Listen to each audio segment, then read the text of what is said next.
I'd like to start up by welcoming everyone and particularly thanking Belmont for hosting us today. It's great to be here. Can't think of the last time we met at Belmont, so okay, was it 9 years ago? Thank you. Okay. Yeah. Now,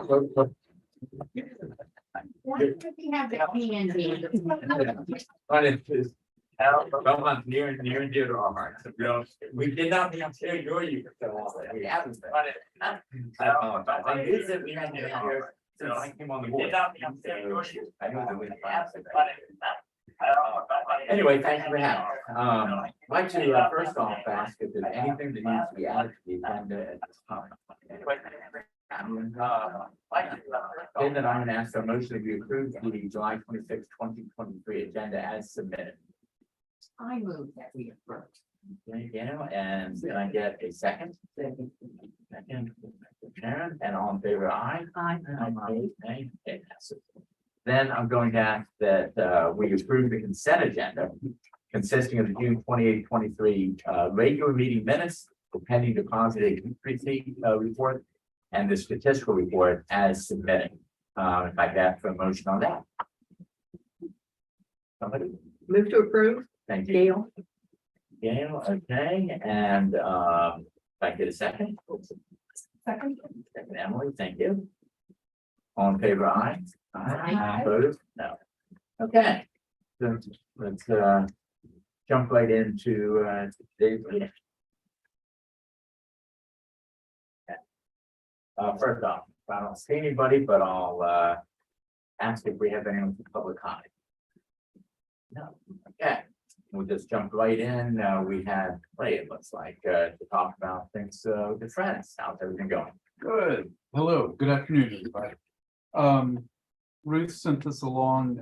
She said, I believe I noted in the last meeting we'll be holding our fall book sale in the main library auditorium.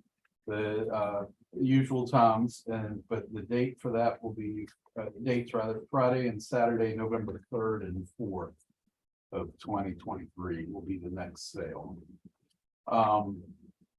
In celebration of the 25th anniversary of library park renovation at the main library, Friends will be hosting a concert featuring Susan Greenbaum on Saturday, October 14th from 2 to 4 p.m.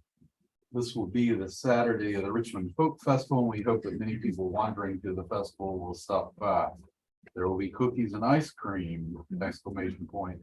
I understand a previous tradition will be resurrected, inviting the residents of the Virginia home to the park for the concert and refreshments. Friends of Richmond Public Library will be holding their annual general meeting on Friday, October 6th, 7 to 9 p.m. in Martin Davenport Special Collections Room. Local author Kristen Green will discuss her recent book, Devil's Half Acre. Refreshments will be served then as well.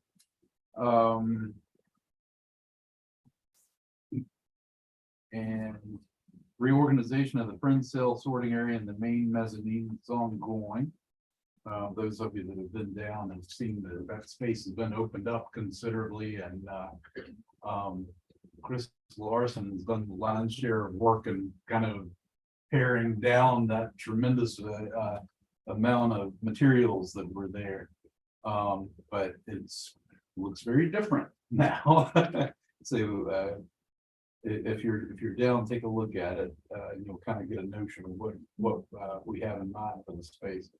The Friends organization of a daily sales area at Maine is still in the concept stage, she says. And that's all for now. Thanks for providing the report. Thank you. Thank you, Clay. Any questions for Clay or anything you wanted to add to his report, Clay? Yeah, good. Okay, then we'll move over to the foundation, and Susan, we've all been waiting for the Good morning, everybody. The foundation update is that we're currently working on our fiscal year 23 impact report and preparing to undergo our annual audit. The The more exciting news is that the Mellon Foundation reached out to Richmond Public Library several months ago and invited us to apply through our memory lab for a public knowledge grant, which resulted in intense weeks and outreach with Scott and Chris and Ben Himmelfarb and our community memory fellow, Chloe McCormick. John Olmschneider read through the concept note and we submitted it a couple weeks ago. This Monday, we learned that concept note has drawn enough interest that they've invited us to submit a full proposal to the Mellon Foundation for a grant up to $1 million. So we have 2 weeks to pull together a full proposal and submit that first draft by August 9th. So we're working again closely and intensely with Chris and Scott and Chloe and Ben, reaching out to our community partners and engaging them with some letters of support and things of that nature. So the public knowledge grant supports the creation and preservation of the cultural and scholarly record. And the program works with archives, presses, and a range of university, public, and other local, national, and global libraries that are foundational to knowledge production and distribution in culture and humanities. The program's goal is to increase equitable access to deep knowledge that builds an informed and civically engaged society. This is a wonderful fit with the library's strategic plan under Uniquely Richmond. And so we are weaving together the Memory Lab and Uniquely Richmond in a way that will engage community partners and the members of the public in helping us build out the historic record. So that's where we are right now. So I want to add my voice. Yes, please. Students, so we reached out to Mellon, which is the only national foundation that actually has an interest in libraries, has a set aside program. And when we reached out to them 2.5 years ago, I emailed them and said, we'd love to talk to you about all the great things we're doing here in Richmond to make the city, to be part of this big movement. And they told me they were not at all interested in talking to us. Okay, I'm in marketing. Rejection is something I deal with constantly. So we kept very gently letting them know all the progress we've made. The high road in a national foundation of Mellon stature is to be invited to pitch. Doesn't happen often. We suspect lots of other people have been invited, and I would love everyone to be able to be invited because this is the 18th.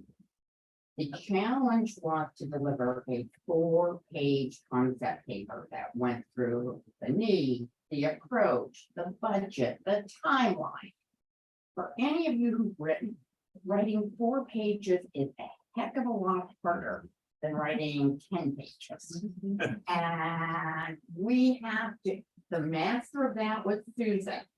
And she controlled the narrative in a brilliant way.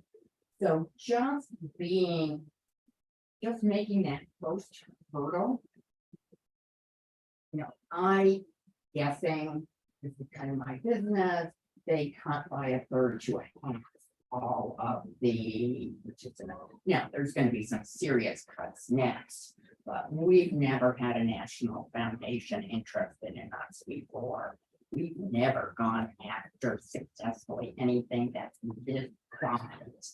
So it's our first time to bat. So our expectations of success is down at the bottom. But I think Scott and Susan, we have already learned a ton. So first up to bat, but not last. Thank you for so much.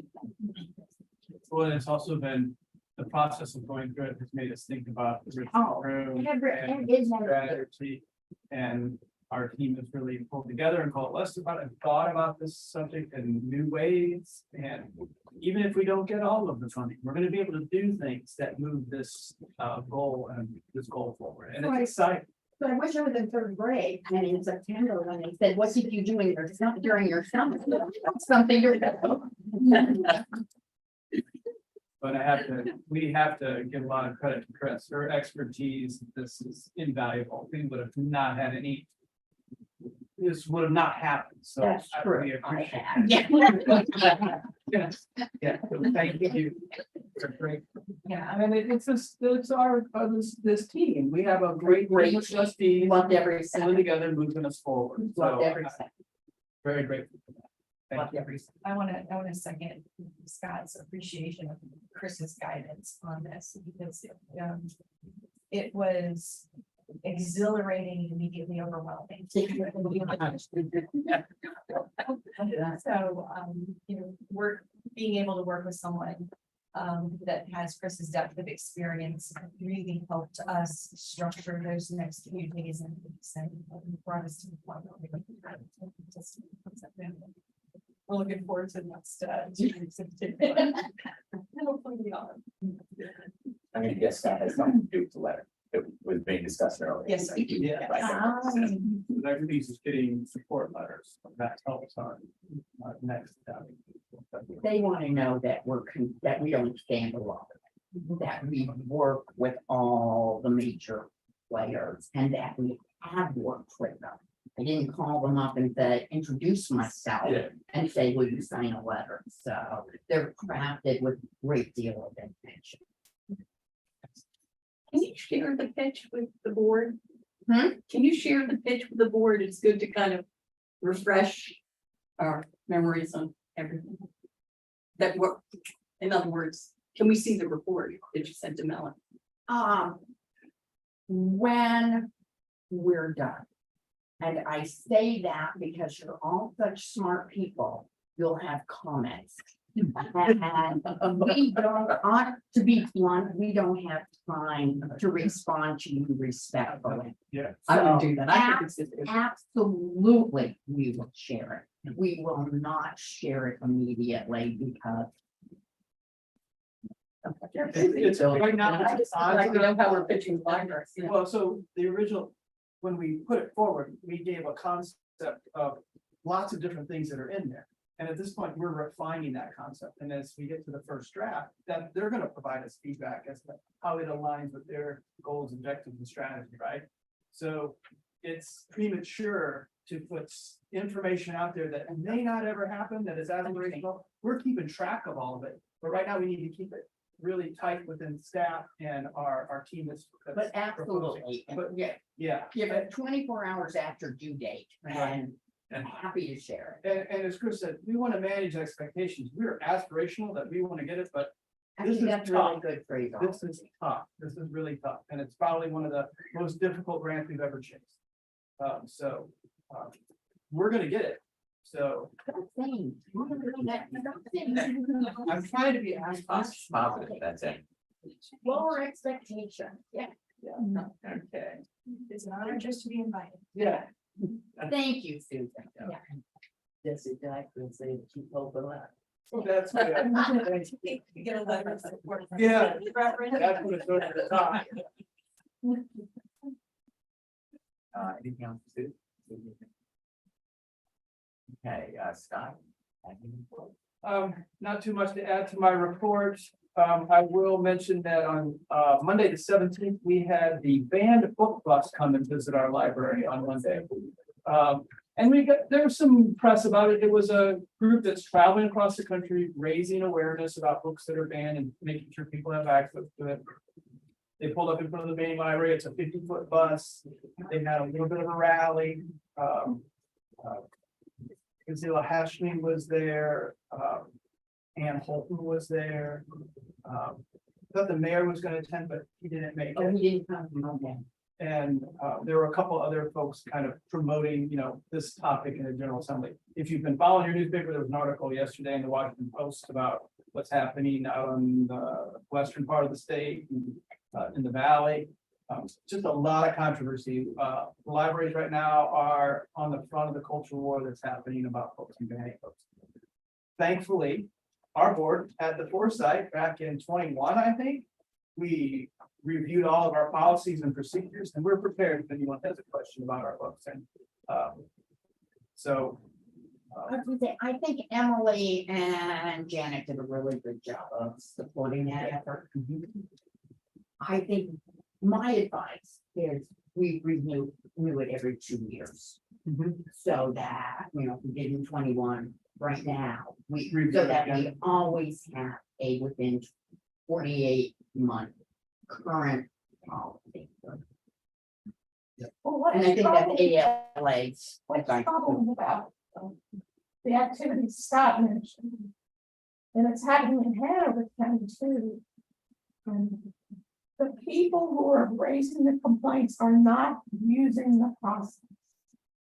They get mad about a book and they call their board of supervisor, they call a local politician, they call the newspaper, they make a big ugly scene, but they do not go through the procedure that libraries all across the country have had forever.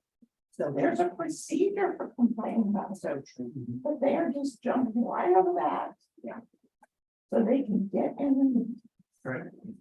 So it's a culture war and it's politics. No, you're right. Our policy and procedure is sound. We will continue to review it.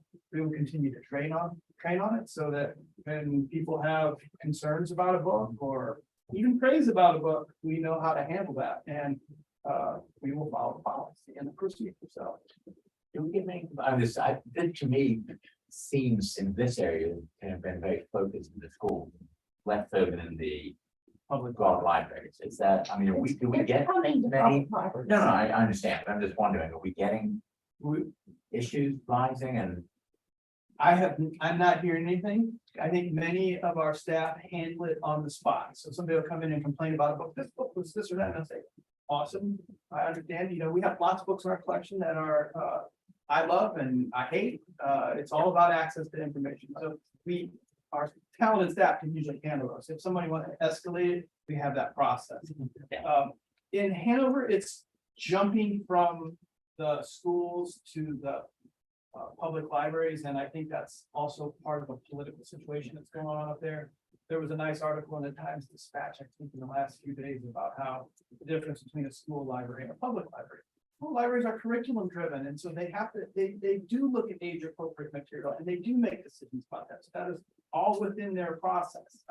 Public library, we serve everyone, birth to 100+, and we respect parents' rights, whether we don't have a grievance with this. It's the parents' rights to decide what their child is reading, and they are responsible for it. I'm not going to say what folks say, and you guys aren't either. Right? Our job is to provide access to it, and you can walk past it or pick it up. That's your choice. So that's our big focus. It's really all of this is in our collection development policy. It's in all of our things that we provide. So we're on really good library ground on this. And again, we continually review it, make sure if anything needs to be adjusted, we make that change. So I know there's a lot in the press about that. Clay and the library staff and I are always vigilant on this. So that's been some of the big things. There's some nice things to celebrate in my report. I think I mentioned last month that Craig Hill Walker was hired to be our North Avenue branch library and officially on board. I do want to point out that our circulation ended in fiscal year. We crossed the 800,000 threshold. We hadn't been over that in a while. Every branch, for the most part, went up in terms of circulation. So before the meeting, and Jan will get into it later, that we had a facilities committee meeting here, and she pointed out that Belmont broke 100,000 in circulation. And you would be surprised, this little 7,400 square foot library is moving some books. So that's something to definitely celebrate. And, you know, I was interviewed yesterday from Richmond Family Magazine, and they're doing a piece on what are libraries like after the pandemic. And So I was happy to report, grateful to report that our library circulation has gone up in this location. It's doubled since the pandemic. So we went from 50 to 100,000. That's Um, amazing. It is amazing. And I think that trend will continue. I also want to point out on page 9, e-content prior to the pandemic was 72,000 a year. Now we're at 220,000. So that is by far the highest searching materials that we have. So many people use our library that don't even come through the door. So again, I say it all the time, our website is our 10th branch, and we are making an impact as, you know, we're available all the time, but we're also that third space where you can come in and check out the package of physical books. So very I grateful think for it's that. interesting on that particular one, if you look at the trend on all the ones, that e-content is climbing over the bumps that it got from COVID. Because it went up clearly with COVID. I mean, it took a big chunk of, you know, it's the highest years there. But we've now bounced up 50% above the high during COVID even, when people still come in the libraries comfortably now. So it's really, it's just, and you tell people who are maybe more print focused, like some of us older maybe, that there's that real demand. It's not that people are doing it because there is not an option. It's because that's how they want to get it, and the convenience key. So it's just exciting to see that one of that's quarter of all in circulation. Yeah. You know, the system. So it's big. Oh, and last thing I want to talk about, we just, early literacy is a big thing. So one of the things we've added in our collection is these books called box books. And so these little books have this little player on the side, and you just turn it on and hit the button. And it starts to read to you. And you can turn it, as we've always turned a book. Oh, cool. So it's pretty neat. So I encourage you to try these out. Barbara shared a picture of her grandson with me this morning. And he loves these books. These are what we call hot cakes. So these are hot movers. Yeah, we don't have, was there many? This was on, there were 3 on the Oh, show. so they're just flying out and your parents love them. So a child can pull this book off and sit with themselves. It's better if we have a parent read it with them and use the curriculum we're promoting called the basics. However, this lets them read their own book for themselves. So it's pretty neat. That has just rolled out in the last few months. So we're going to continue to make an investment in that. It also helps families who may have low literacy in the family. So it models good or better reading skills. That's all I got. Okay, did you want to say anything? So I'm looking at the programming. What ages are you call young adult? So that's something it's traditionally been 13 to 18. And that is part really programming Right. in for that number. Wondering why. So it's kind of an add-on to our youth program. So we try and pick up those young adults when we can, and we do programming across the system for them. We don't have a young adult librarian at this time. So we're one of the few systems who doesn't have a young adult librarian at every location. That's where what we should have. So we don't have that position. So it's very difficult for us to target lots of programming at them. Our youth services people will do some young adult programming, and we have young adult collections in areas in every branch. It's just target specific programming for them is difficult for us to put out when we don't have the staff to do. I don't know what we can do, but that is a critical age. It's literacy. And so that they say turn off, you know, if there's nothing of interest, they will turn it off and pick up the phone, you know. I know I have an 11-year-old grandchild, and I see her and her friends, you know, that I have a book here and a phone here and a TV there, and no one's looking over there, you know. I mean, I think at this point it's critical to kind of put a focus on that and figure out how to get the, you know, if we're doing the programs under the young adult, we need to communicate to that age group that there are things for them, because they look at something and say, youth programming, they think it's for little kids, so. Yes. If we can do something to step up our efforts to target that group, I think it would benefit literacy across the city, if nothing else. Well, and also target pathways to violence. Exactly. And so those are things we're definitely working on. Maybe like in a focus group of young folks, Mhm. what they're interested in and the best ways to communicate to them, because that, they don't look at flyers, they don't go places, they don't look at newspapers, so. How am I gonna get a message to a 13-year-old? I don't know, So Did Coach Sully use the advisory council? I seem to remember the few years it was. So when we had a young adult librarian at the main library, we had a tag. If needed that. We haven't been able to have one of those. Pandemic did a number on things.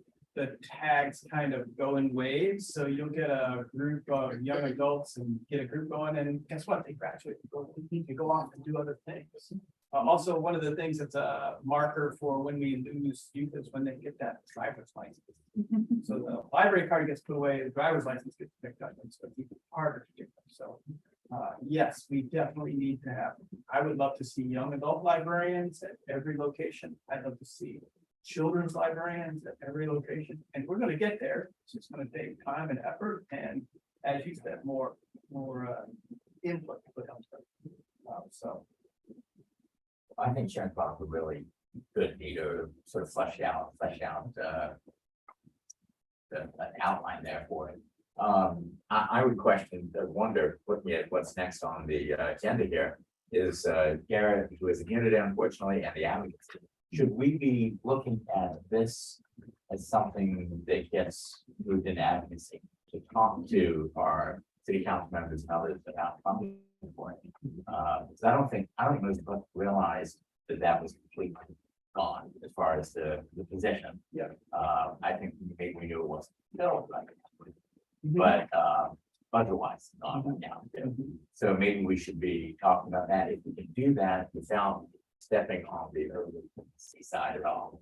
I think that's. I'm just getting ready to disagree with you, but you saved yourself, Bill. No, I'm not. I think. Obviously, we're working on this, but we don't want to ignore those kids. Of course. And we want to keep them. We want to keep the kids who are coming out of your program so that in 4, 5, 6, 7 years, they don't do exactly, in Scout, people used to joke about the fumes.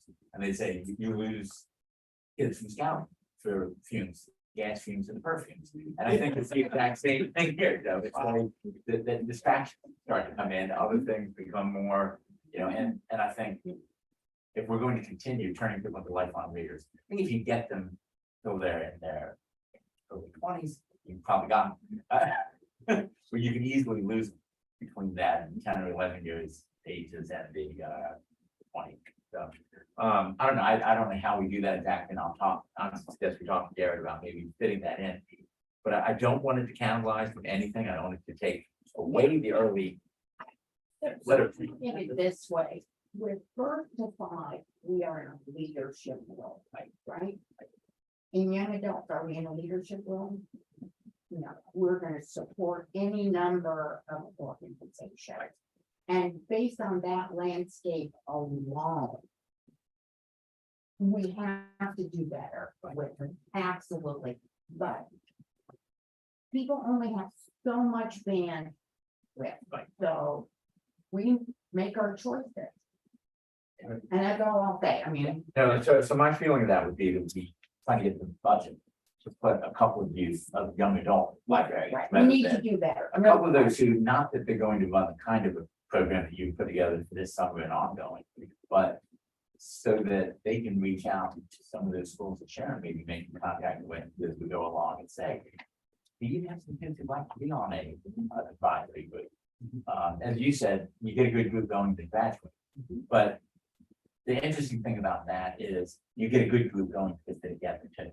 So you can get a group of the same ages, interests, maybe academic, same schools even, or related schools, and you can really build some excitement quickly with that, I think, and maybe you get more from them than you would in a lot of other areas. So not so much that employees of the library, but the ones who come up with ideas, say things that, say we want to do this kind of a night. let them do it. We just need to have somebody there who can help them support it. As opposed to coming up with all the ideas. So, You can have something like 2 ambassadors from each middle school. In Richmond. Yep. That would be an honor for. So, them. and they'd probably be able to put together some activities that bring kids together.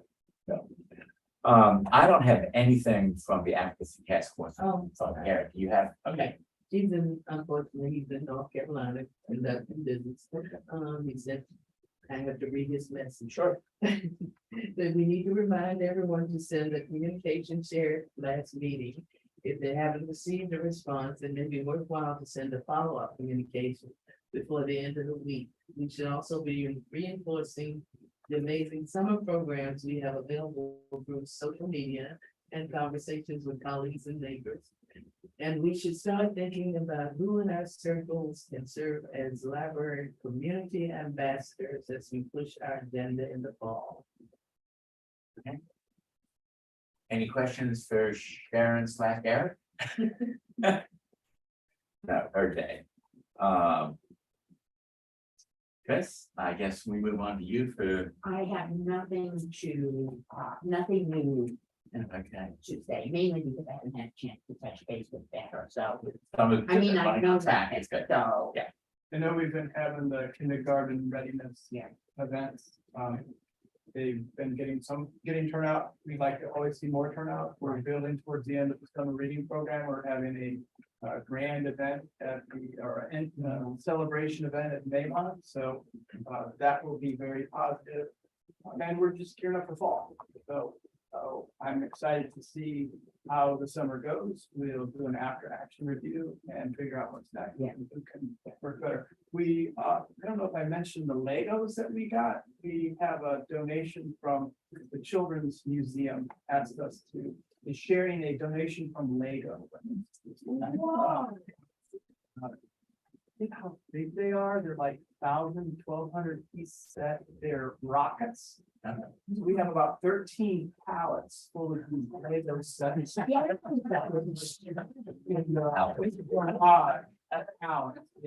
Is that really showing up? When the truck came and tore down the cable line and dropped the cable line in the street, so we had to stop traffic. It's always a thing around me and things. So, we're working with the Children's Museum to distribute those for STEM things, so that was a big deal that we got. Are these to give away to individuals? Yeah, we're giving them away as like programs, so, yeah. Huh? So we can talk a little more about Legos in the year report. That's something we can. Yeah, continue, and again, the top priority, and we'll go over this more when we talk about, I provided you an extra handout on the FY24 budget and the FY22 budget. We'll get into that a little bit when we do facilities. Garrett's not here, but I'll give the report on that. But the early literacy coordinator, that is a top priority for hiring, so we're gonna get that done. So, Okay. I'm gonna run through just a couple of quick things from the chair report. First off, I think we're on track. I haven't heard anything going off the rails as far as the literacy. But Chris will tell us more as we get that after action report. But that's been a big focus, obviously, and keep hearing good things from some of the folks who have kids involved or going to things. So that's positive. I think I wanted to just stress that our focus remains on early childhood. That's got to, can't take our eyes off that. We've had a really successful start with it. So we don't want to put a lot of distractions in. Okay, that's sense, and I appreciate what you're saying about the young adult side. Budget advocacy, I think Sharon's covered enough on that we don't need to go further. I am going to mention, and I don't know that I'm supposed to or not, but we're going to probably have to, maybe it won't affect anything at all, but Garrett is throwing his hat in the ring, the mayor. He's, I think, announced it because you've got a website up and some of us got emails about it, so on. The evading fund, exactly.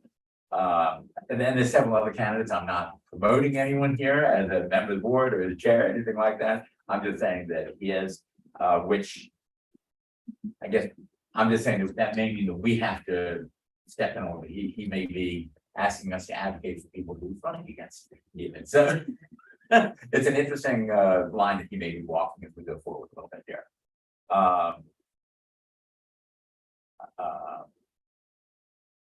skip that one.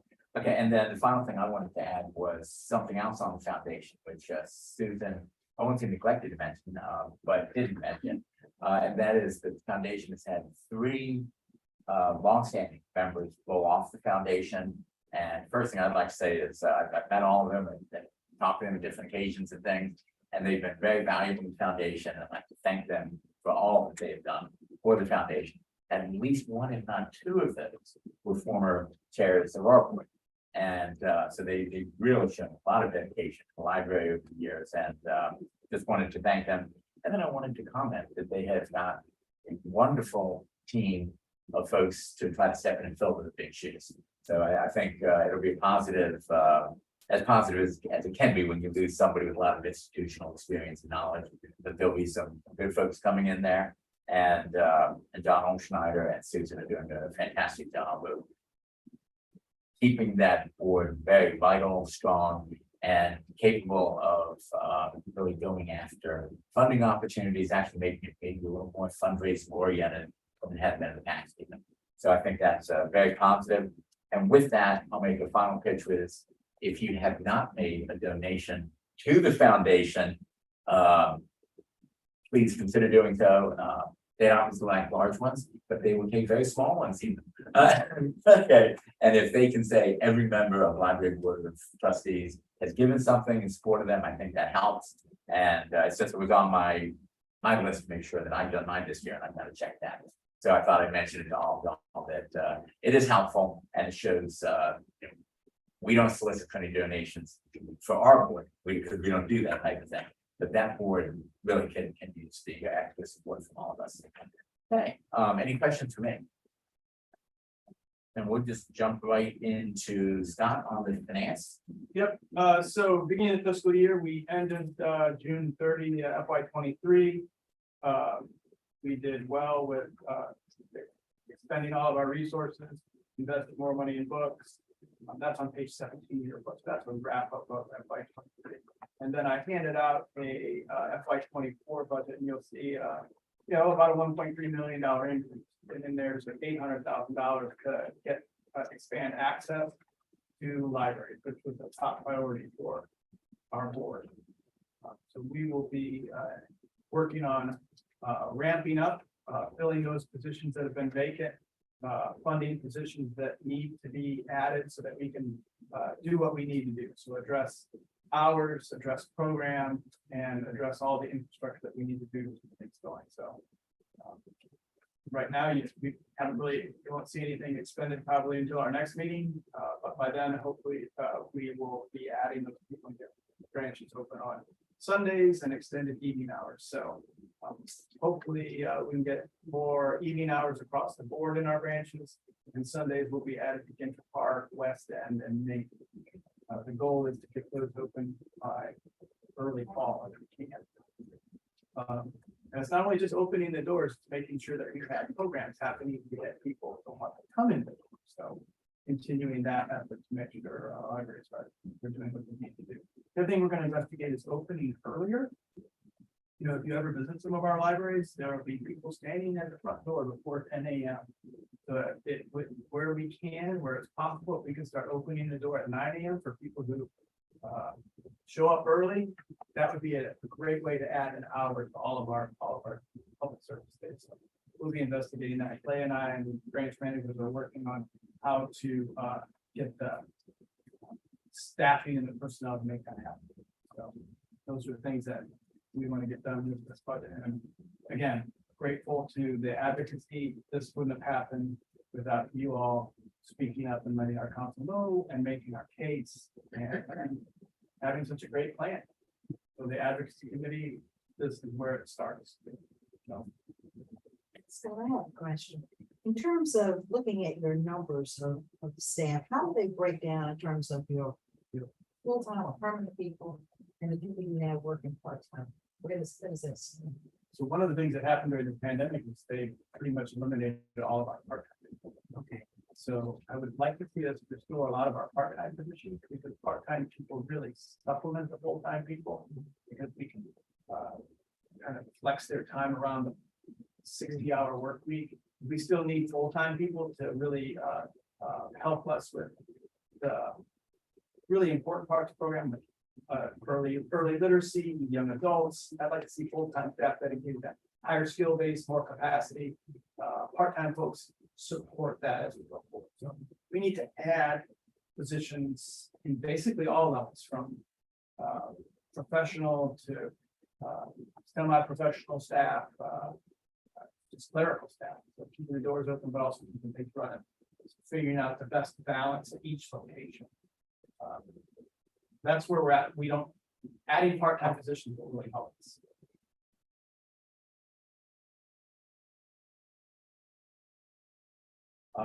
Other discussions, the finance committee, what I guess technically. Yeah. Yeah, okay. Janet, turn things over to you for facilities. You've been busy. We have had a wonderful summer, and Chris, we can write a nice essay when we go home. But first, I want to draw your attention to the strategic plan, which I know all of you have a copy of right at your hand. So what we've been doing, Dale, Cheryl, Susan, Scott, and me, is looking at all of our branches. And goal one is accessible libraries. And item 1, 2, 3, design and construct libraries to provide inviting and appropriate spaces, study rooms, meeting rooms, quiet and active areas to meet the current and future needs of Richmond residents. So that's what we've been doing this summer. We visited every branch. We are going to write a report for you. I'm not going to tell you very many details because they're still rolling around in our brains, but every branch has been busy.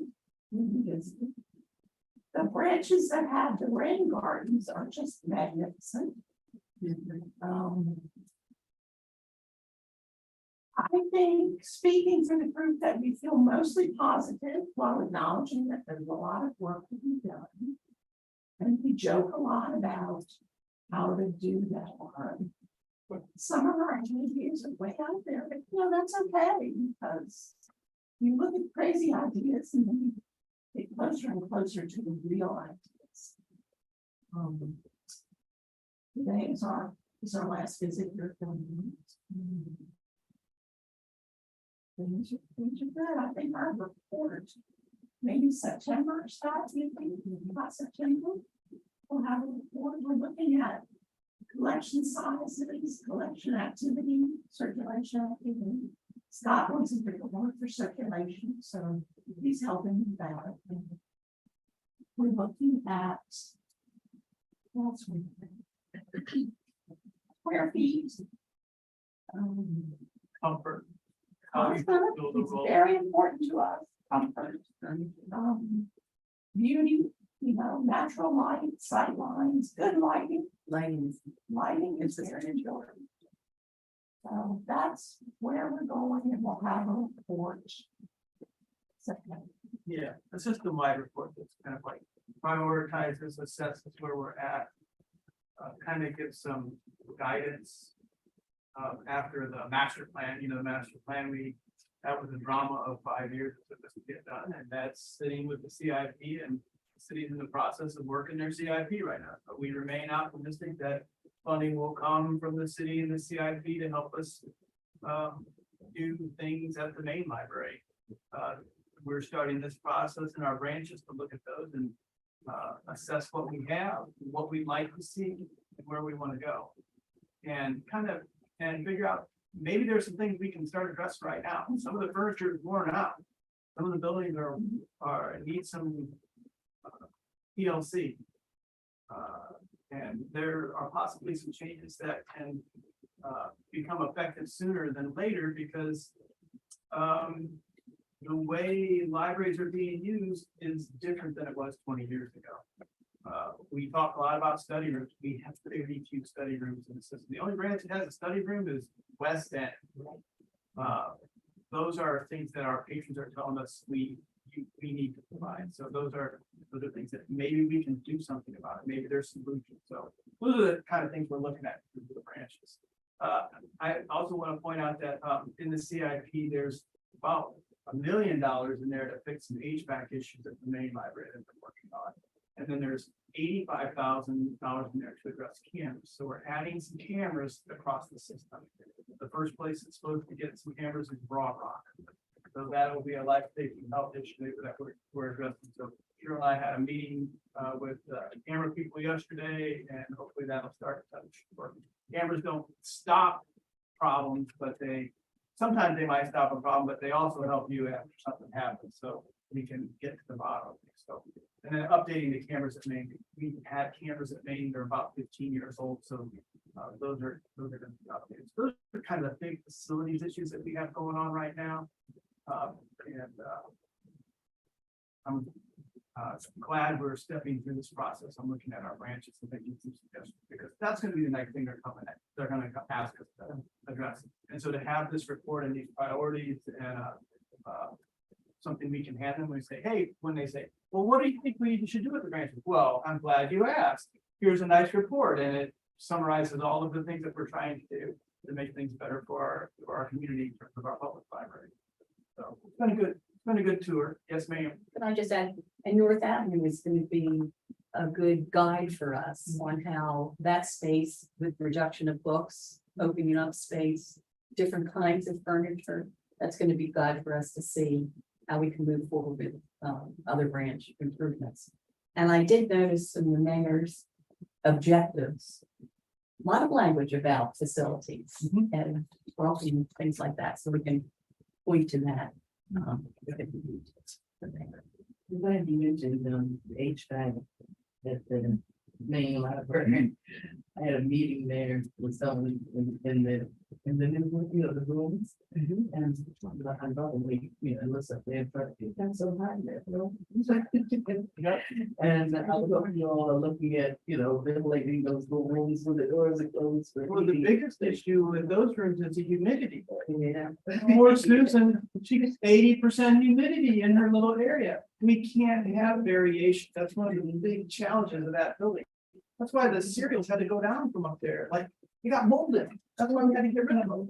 So we lost their cereal collection because of that. So this is a big problem that when we say, hey, we need to do something about the building. Yes, the HVAC is very troublesome. Now, any large building, you have challenges with HVAC, but a 100-year-old building, it's even worse when you retrofit it and add it and fixed and retrofitted. And at a certain point, you just get to the end. You can't make that Model T go 100 miles an hour.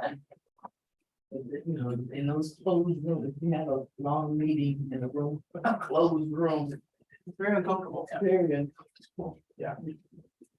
Well, those are the things we're, yeah, I'm glad you brought that up. Thank you. Anything else on facilities? We're good. Okay. Emily? Go. No, it's. I don't have any unfinished business on the schedule. Any new business that anyone has? I don't have. Okay. No one? Okay, then I'm gonna ask for a motion that we adjourn. So moved. Yeah, and second. And all in favor, aye. We are adjourned. Thank you, and just a quick reminder, next month, August, we do not have a meeting, see it on there. So we're meeting late September, and we are back in payment then for 1 month. I think, right? I think so. We'll be working. Yeah. We got a lot of work. No, but I mean, in November, in October, we should be back in payment. Yeah, I think September's May, and October we'll be back to back. I think it would be nice. Thank you. Thanks, everybody.